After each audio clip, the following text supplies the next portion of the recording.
All right, welcome back to my channel. My name is Richard Bradford and I am a professional artist and art teacher.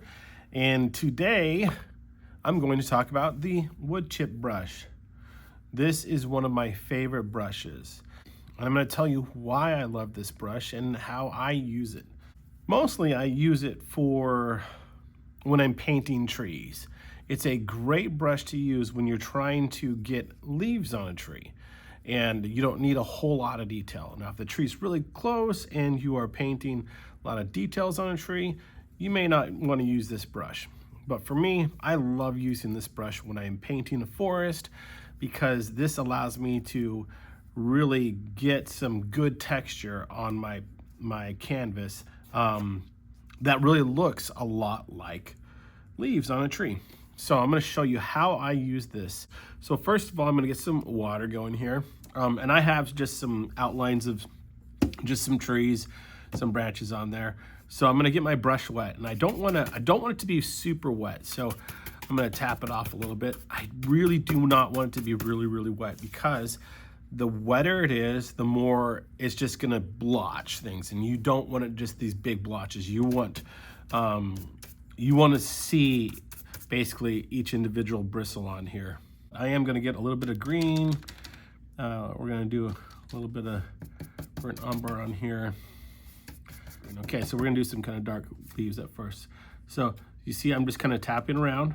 I don't have a whole lot of paint on my brush. You do not want your brush to be super wet, and you don't want a lot of paint on there.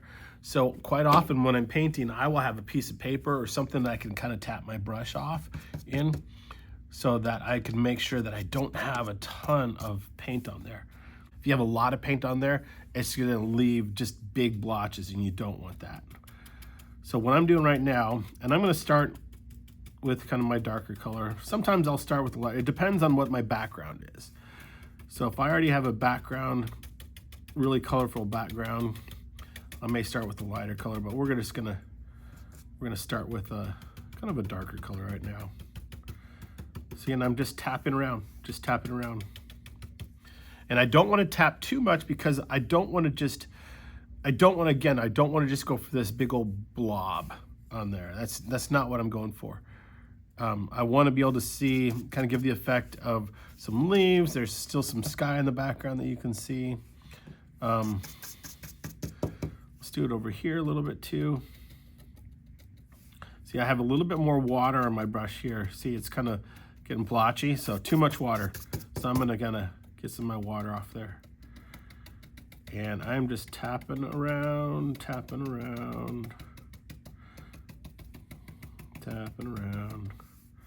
And see, it gives this cool effect of just bunches of leaves. Okay, I know this was a real short video, but I didn't want to take a whole lot of time and just show you how to create leaves using a wood chip brush. If you like this video, go ahead and click like and subscribe. Thank you.